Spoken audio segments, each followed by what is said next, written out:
안녕하세요. 아침의 광장 손지민입니다. 6.25 전쟁 73주년을 맞으며 대구지방보훈청이 게임과 영상을 제작하는 등 색다른 방식으로 지역의 호국 역사를 알리고 있습니다. 조국을 구하기 위해 싸웠던 10대, 20대들은 이제 90줄에 들어섰거나 세상을 떠난 분들도 많은데요. 우리가 기억해야 할 소년, 소녀병의 이야기. 오늘 두 기자의 시선 100대 1000에서 짚어봅니다. 현장 리포트에서는 국립공원으로 승격한 팔공산 숲체어 프로그램 소개합니다.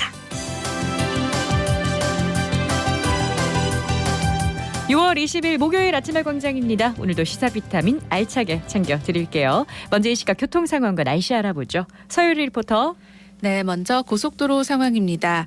중앙고속도로 춘천 방향 다부터널 124km 지점부터 차량 증가하면서 제속도 못 내고 있고, 중부내륙지선은 성서 나들목에서 서대구 영업소까지 양방향 서행합니다. 중부내륙지선 대구 방향으로 조금 더 내려가면 옥포 분기점 부근 14km 지점 갓길에서 시설물 설치 작업 중입니다. 이어서 시내도로 살펴봅니다. 달구벌대로 범원의 거리에서 범어 3거리 방향 좌회전 차량은 범원의 거리 신호 3번에 지나고, 달서대로 문화대 3거리에서 신당내 거리 방향 신호 주기에 따라 밀림과 풀림 반복합니다. 봉동로 남구청 내거리에서 영대병원 내거리 방향은 영대병원 내거리 신호 2번 생각하셔야겠고요. 국채보상로는 공평 내거리에서 무열대 내거리 구간 양방향 서행하고 있습니다. 끝으로 날씨입니다. 단오를 맞은 오늘 대구와 경북은 구름 많겠고, 오전부터 밤사이 천둥과 번개를 동반한 소나기 내리는 곳 있겠습니다. 예상 강수량은 5에서 40mm로 경북 북부에는 우박이 떨어지는 곳도 있겠으니 시설물 관리 잘 해주시기 바랍니다. 낮 기온은 어제보다 1에서 3도가량 오르면서 23도에서 30도 분포 보이겠고요. 대기 확산이 원활해서 미세먼지 농도는 좋음 수준입니다. 현재 대구의 기온은 23도, 습도는 74%입니다. 지금까지 서유리였습니다.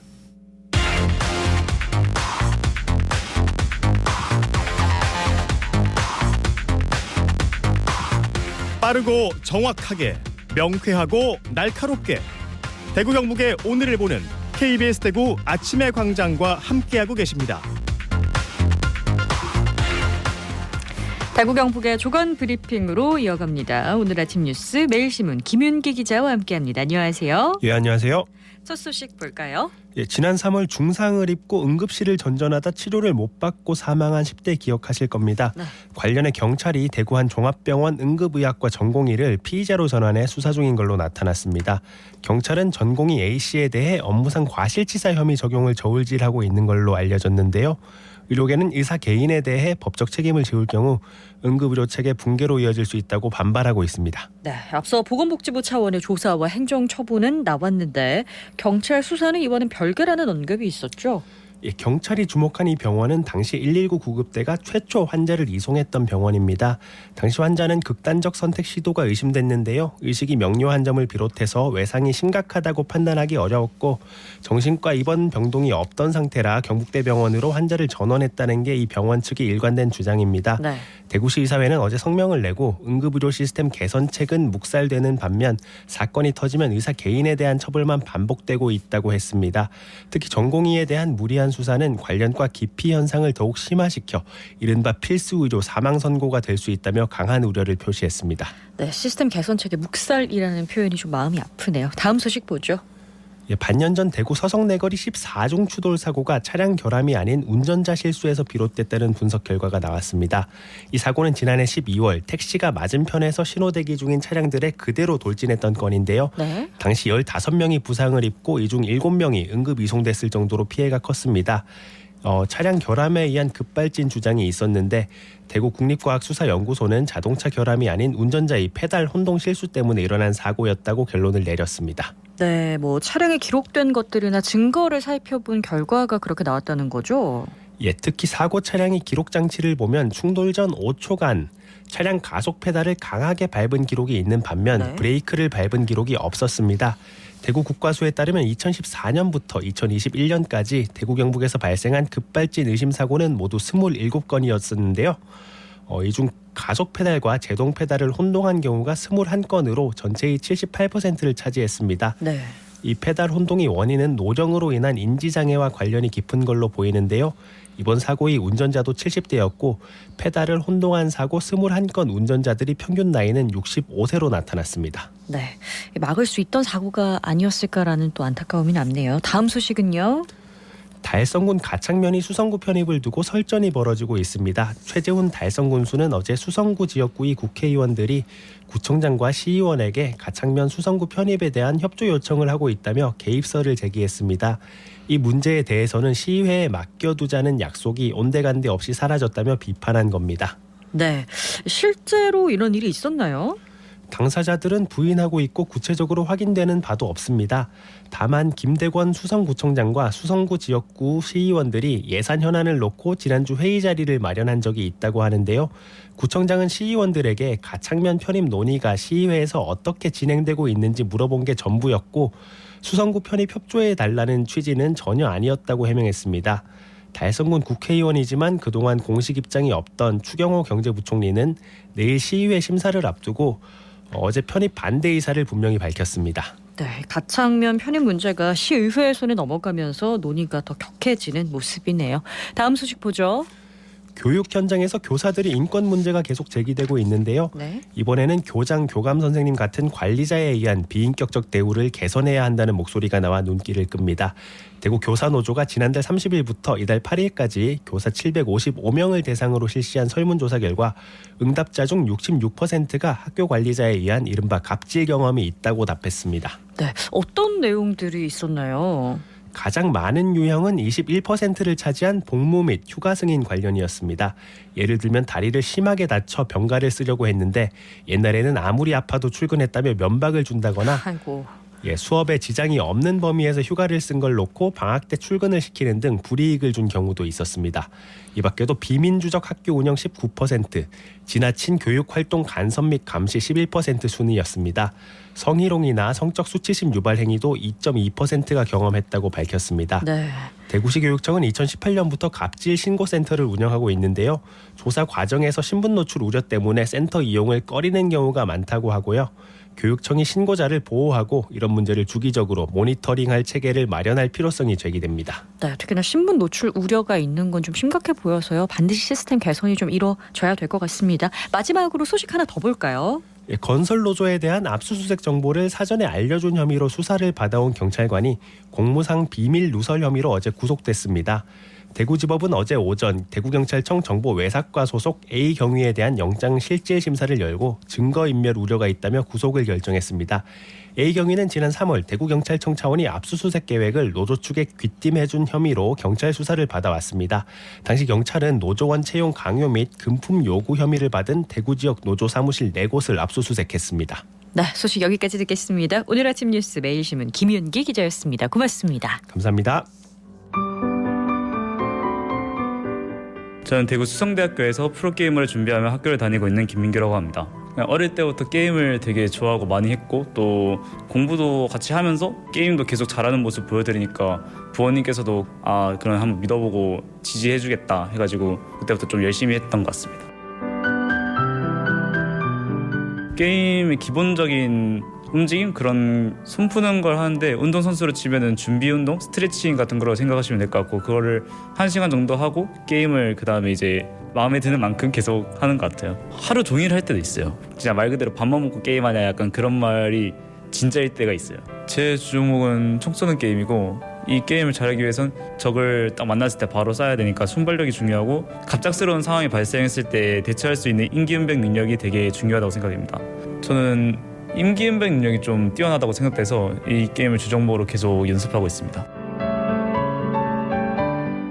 상대팀에 저보다 좀 잘하는 상대를 만나서 벽이 느껴질 때 많은 생각이 좀 들었던 것 같고요. 지고 나서 길면 한 달 아니면 짧으면 일주일 다음에 다시 만났을 때 이긴 적이 좀 생각보다 많아가지고 그럴 때마다 되게 뿌듯하고 좀 발전했구나라는 생각이 들었던 것 같습니다. 아무리 높은 벽에 부딪혀도 굴복하지 않고 계속 발전해 나가는 마음가짐으로 정상급 선수가 되기 위해 노력하겠습니다.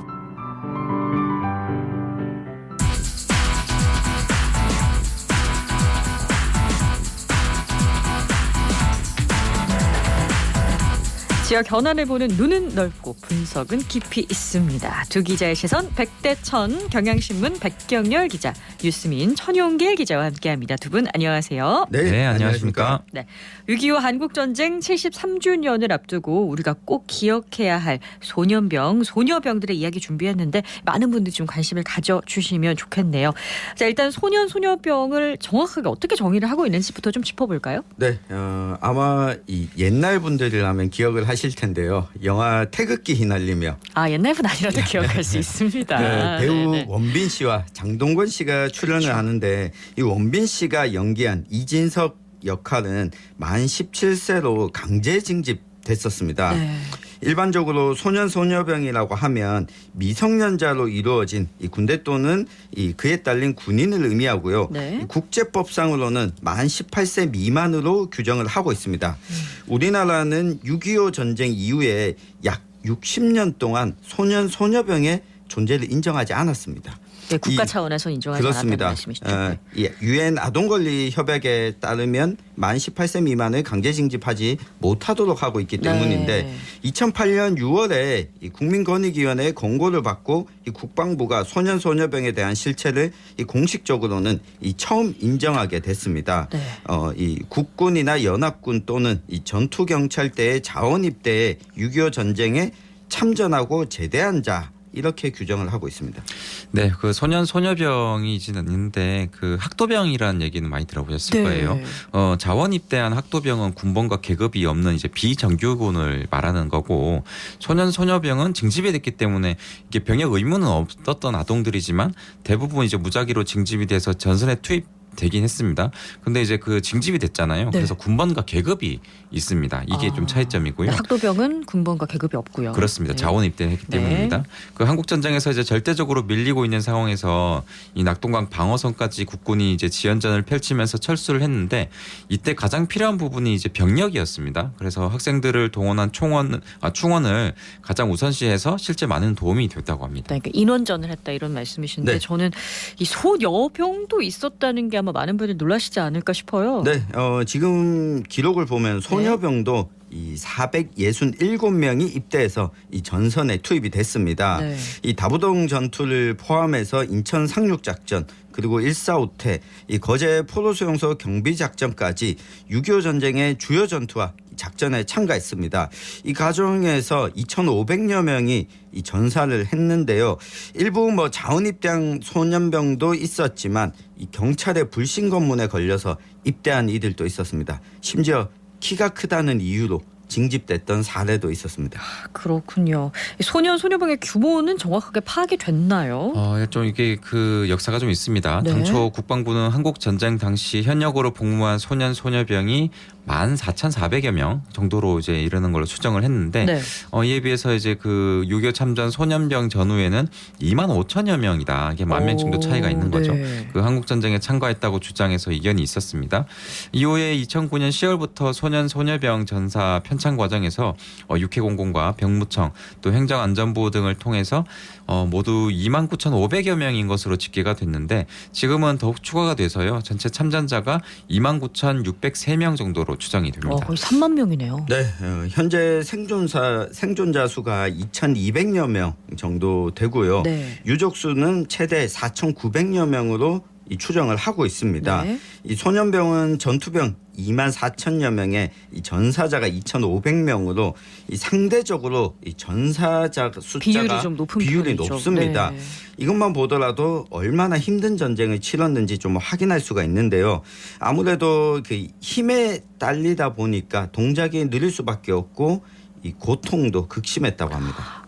그렇군요. 근데 이때 당시에 기록이 공식적으로 남아있지 않을 거잖아요. 그럼 네. 생존에 계신 분들의 증언을 좀 들어봐야 되는 거겠죠? 네, 관련한 국회 토론회 자리에서 네. 이 당시 하양중학교 2학년을 중퇴하고 입대한 소년병이 직접 증언을 하기도 했는데요. 네. 이 평균 연령이 15.6세였다고 합니다. 이런 나이에 24kg의 무기와 장비를 짊어지고 또 산가들을 수없이 오르내리다 보니까 신체가 정상적으로 발육할 수가 없었다는 이 증언을 하기도 했습니다.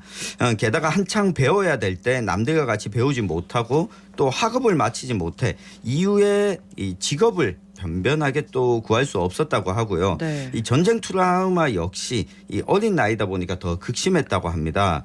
이 서울이 이 적의 수중에 들어왔던 51년 3월에 이 다급한 상황에서 이 학도의용대 학도병에 대해서는 이 복교령을 내렸는데 네. 소년병은 또 이 제외됐다는 증언도 나왔습니다. 네, 그 이제 소년병 활동에 대한 말씀하셨듯이 이제 공식적인 기록은 좀 찾아보기가 힘듭니다. 혼란스러운 상황 속에서 이제 문서 작성이 제대로 이루어지지 그렇겠죠. 않았고요. 그나마 좀 문서가 작성됐더라도 이게 뭐 호태와 진격을 거듭하면서 전쟁 상황 속에서 그렇습니다. 네. 상당수가 좀 사라진 것으로 추정이 됩니다. 그러다 보니 입대 또는 군번 수여 시기 등 이 기초적인 병적 기록조차 좀 찾아보기 힘든 사례도 있는데요. 그 입대 과정을 적은 문서도 전투에서 어떤 공적을 세웠는지 알 수 있는 기록도 이제 찾기가 쉽지 않은 상황입니다. 소년병의 활동이 좀 잊힐 우려가 제기되는 대목입니다. 네, 지금부터라도 기록을 좀 해야 되겠다는 생각이 들 수밖에 없는데 이 정부가 소년병을 공식적으로 인정한 게 2009년이고 지금 2023년이니까 많이 늦었습니다. 현재 예우는 어떤가요? 안타깝게도 이제 뭐 아직까지도 뭐 그렇게 뭐 별도로 마련된 건 없습니다. 현재 소년병에 대한 별도의 지원안이 마련된 건 아직까지 없고요. 네. 다만 그 6.25 참전용사에 이제 하나로 좀 간주돼서 지원을 받고 있습니다. 월 12만 원의 참전수당이 이제 좀 국한돼 있고요. 이외 장제비와 의료 지원, 또 보훈 요양원 안장, 또 국공립공원 이용 등에 관한 지원이 좀 있고요. 이 밖에 네. 지자체별로 한 월에 한 10,000원에서 10만 원 정도의 참전수당을 별도로 지급하고 있습니다. 네, 이 소녀병과 유가족에게 좀 위로금을 지급하고 추모비를 건립하자라고 하는 입법 움직임은 15대 국회 때부터 꾸준히 있어 왔습니다. 네. 역시 이번 국회에서도 국민의힘의 강대식 의원이 2020년이었습니다. 6.25 참전 소년병 보상에 관한 이 법률안을 발의했지만 아직 계류 중입니다. 6.25 전쟁에 참전한 이 소년병과 전쟁 이후 병역 의무 이행을 위해서 다시 징집된, 그러니까 군대를 2번 갔다 온 거죠. 네. 이런 이들에게 보상금을 지급할 수 있다라고 하는 내용인데 이게 특별한 희생을 했다라고 하는 내용도 담겨 있습니다. 그만큼 어린 나이에 입대한 부분을 강조한 건데요. 네. 제가 국회 국방위원회 법안심사위원회 회의록을 좀 살펴보니까 이 보상금, 특별한 희생 이 표현에 국방부가 좀 문제를 삼았습니다. 결국 이 보상금을 위로금이라고 하는 명칭으로 바꾸는 걸로 올해 3월에 이 관련 법안이 다시 또 발의가 됐는데요. 얼마 전이었죠. 6월 7일에 열렸던 회의록을 또 살펴보니까 여야가 다른 논의를 하다가 결국 논의도 안 되고 통과도 안 된 상황입니다. 그렇군요. 정부 차원에서 명예 회복을 위한 노력은 없나요? 일단 그 정부 조사기관의 하나죠. 이제 진실화해를 위한 네. 과거사 정리위원회가 그 소년병 강제집지 사건을 조사하기로 결정은 했습니다. 네. 만 17세 미만 소녀들이 법적 근거 없이 입대 또는 징집을 시켜서 군복무를 시킨 점은 인권 침해를 한 것으로 좀 봐서 이제 조사 개시를 하게 된 네. 건데요. 만약 인권 침해가 인정될 경우에는 이들이 국가 배상을 받을 길이 처음으로 열리게 되는 겁니다. 네, 2014년에 이 소년병 출신 5명의 명의로 국방부 장관과 국회를 상대로 한 이 헌법소원 제기가 있었습니다. 이 당시 아동권 침해 등 이 징집에 따른 기본권을 침해했다는 이유였는데 헌재에서는 각하 결정을 내렸습니다. 네. 또 2020년 국민청원에 6.25 참전 영웅 소년병 어르신들을 위한 특별입법을 촉구합니다라고 하는 청원이 올라오기도 했는데요. 네. 한 달 동안 참여한 인원이 고작 700여 명에 불과했습니다. 그러니까 이 소년병들이 육체적으로도 정신적으로도 큰 고통을 받으면서 희생을 감내했는데 그에 따른 보상은 턱없이 부족하다는 생각을 하게 됩니다. 우리 사회가 지금 이렇게나 관심이 없었네요. 그렇습니다. 정부가 이제 소녀병들에게 참전 명예수당 등 보상이 지금 이뤄지고 있고 네. 참전자별 지원법이 생기면 다른 참전자 개별 변화 법안도 또 촉발이 돼서 이 막대한 국가재정 소요가 발생할 수 있다. 뭐 이렇게 우려를 하는데 네. 하지만 저는 좀 국가가 이들을 좀 외면해서는 안 된다는 생각이 들고요. 네. 지금 윤석열 정부 들어서도 과거의 역사들 좀 기억하고 기리자는 노력을 많이 하고 있잖아요. 네. 저는 오늘의 시선 한마디로 이렇게 정리를 해볼까 합니다. 기억하지 못한 역사는 존재하지 않는다. 이렇게 정리를 하죠. 네, 6.25 참전 소녀병 전우회가 한동안 운영이 되다가 2019년 사무실 간판을 내렸습니다. 이유는 나이가 많이 들어서 더 이상 활동하기가 어렵다는 이유였거든요. 네. 이제 얼마 남지 않았습니다. 오늘의 시선 한마디는 말로만 덕분에, 말로만 외치는 것이 아니라 진짜 이 호국, 이 보훈의 달을 좀 기릴 수 있었으면 좋겠습니다. 네, 두 기자의 시선 백대천, 경향신문 백경열 기자, 뉴스민 천용길 기자와 함께했습니다. 두 분 오늘도 고맙습니다. 네, 감사합니다. 고맙습니다.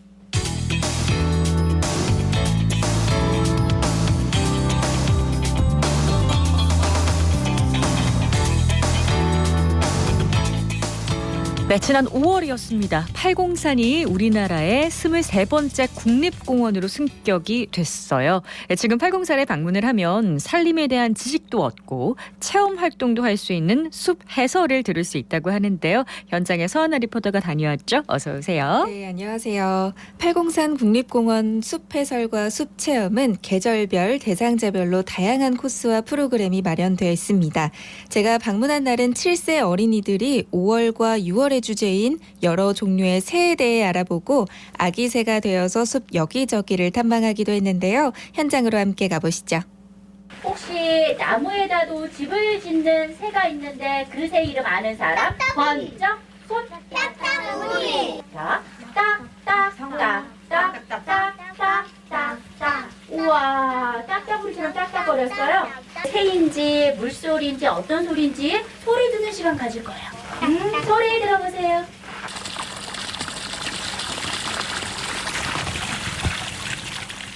숲 해설가 남행숙입니다. 유아들을 대상으로 새에 대한 생태에 대해서 이야기 나누고 새 둥지를 만들어보고 새알을 만들어서 새 둥지에 넣어보고 새의 생태를 이해할 수 있는 시간이었습니다. 숲 해설가와 함께하면 그냥 스쳐 지나가는 것보다는 자연의 모습을 이야기 듣고 쉽게 알 수 있고 느낄 수 있을 것 같습니다. 팔공산에 오시면 맑은 공기를 마시면서 팔공산의 자연을 느끼고 알지 못하던 자연의 이야기를 들을 수 있습니다. 네, 자연에서 함께 뛰어놀고 생태에 대해서도 공부하는 아주 유익한 프로그램이네요. 네, 맞습니다. 유아들을 위한 프로그램은 매월 그 주제가 달라지는데요. 7월과 8월에는 곤충과 물놀이를 테마로 진행된다고 합니다. 숲속이어서 더위를 잠시 잊고 시원한 체험을 즐길 수 있었는데요. 즐거워하는 아이들을 보고 있으니까 저도 함께 행복해지더라고요. 이야기 함께 들어보시죠. 안녕하세요. 전 임규민이에요. 딱따구리 체험이랑 애벌레 숨기기 체험을 했는데 엄청 재밌었어요. 그중에서 지렁이 숨기기가 제일 재밌었는 것 같아요. 날씨는 시원한 것 같아요. 뭔가 엄청 시원하고 너무 기분이 좋아진 것 같아요. 저는 7살 이승민 엄마입니다. 숲에 대해서 저희도 몰랐던 걸 알 수도 있고 도시에서 맡을 수 없는 공기도 마시고 아이들이랑 같이 숲에 와서 체험할 수 있어서 제일 좋았던 것 같고 주말에도 체험할 수 있는 프로그램들이 있다 보니까 한 번 더 방문하고 싶습니다. 정은미라고 하고요. 오늘 아이들이 와가지고 새가 되어서 먹이도 찾아보고 또 새둥지를 지어보고 하는 모습 보니까 자연과 함께 사는 아이들 모습 보니 너무 좋습니다. 근데 원래 교실시 때보다 밖에서 이렇게 숲에서 활동하면 너무 신나고 표정이 달라요. 생기가 넘치고 그렇습니다. 그전 날씨 너무 더워가지고 오늘 날씨 더우면 어떠나 걱정했는데 다행히 뭐 비가 조금씩 보슬보슬 와가지고 애들 활동하는데 시원하고 좋았던 것 같고요. 모래도 조금 젖어가지고 숲 활동도 하고 모래도 하면서 같이 친구들이랑 어울려 노는 모습 보니 좋습니다. 맞습니다. 여름엔 참 더운데 숲에 가면 좀 기온이 낮게 느껴지잖아요. 많은 분들이 참여하면 좋을 것 같은데 유아들을 위한 프로그램 외에 팔공산 숲 해설엔 또 어떤 것이 있나요? 네, 시간대나 연령대에 따라서 또 계절과 방문 횟수에 따라서도 코스와 프로그램이 달라진다고 합니다. 팔공산 숲 해설에 대한 더 자세한 이야기 들어보겠습니다. 팔공산 숲해설 운영을 맡고 있는 장영화입니다. 저희 탑골 쪽하고 자생식물원 쪽에서 매일 선생님들이 진행을 하고 계시고요. 복지장사하고 파괴사 같은 경우에는 방문하시는 분들이 요청을 할 때는 저희가 그 맞춰서 계절별로 진행을 해드리고 있습니다. 국립공원이 되어서 달라진 점이 있다면 아무래도 방문객들이 상당히 많이 늘어났고요. 기존에는 거의 주말에 토요일, 일요일에만 많은 방문객들이 있으셨다면 주말에만 볼 수 있던 풍경들이 지금은 평일날에도 볼 수 있어요. 등산하시는 분들도 많이 늘어나고요. 개별적으로 신청할 수 있는 프로그램은 저희가 수시로 진행을 해드리고 있는데 저희가 오전 10시와 오후 2시가 되면 직접 현장에 오셔서 예약하셔도 되고요. 아니면 전화를 통해서 예약을 하시면 저희가 진행을 해드려요. 신청하시는 분에 따라서 저희는 다양한 프로그램이 기획이 되어 있고요. 가족형, 그다음에 장애인분들, 그다음에 노인층분들, 우리 유아 프로그램, 기본적으로 그 프로그램에서 오시는 분에 따라서 맞춤형으로 진행해 드리도록 하겠습니다. 우리뿐만이 아니라 다음 세대들도 이곳에서 누리고 뛰어놀고 함께 살아가야 되잖아요. 어떻게 하면 그렇게 보존돼서 함께 살아갈 수 있는지 이런 부분들을 전달하는 역할을 하고 싶고요. 국립공원으로 발표가 되면서 이미 아시는 분들도 있지만 아직까지 모르시는 분들도 계세요. 803 많이 방문해 주시면 좋을 것 같아요. 팔공산 숲해설은 단체 또는 개별로 신청이 가능한데요. 평일 오후나 주말에 5인 이상이 모일 경우 가능하다고 합니다. 숲해설을 통해 매일 새로운 팔공산 국립공원을 만나보시면 좋겠습니다. 네, 국립공원으로 승격한 우리 지역의 명산이죠. 팔공산의 명성이 더 높아진 것 같아서 뿌듯하네요. 서한나 리포터 오늘 소식 잘 들었습니다. 고맙습니다. 네, 고맙습니다. 네, 오늘 절기상 단오입니다. 오늘 대구 경북 지역은 낮 기온이 올라서 덥겠습니다. 대구는 30도, 안동과 포항은 28도까지 오르고요. 경북 북부 지역에는 대기 불안정으로 오전부터 5에서 40mm 가까이 소나기가 내리는 것도 있겠다고 합니다. 이번 주 30도 안팎의 한낮 기온 이어진다고 하니까요. 더위 관리 잘 하셔야겠습니다. 종종 비 소식도 있고요. 6월 20일 아침의 광장 오늘 저희가 준비한 소식은 여기까지입니다. 저는 내일 다시 오겠습니다. 고맙습니다.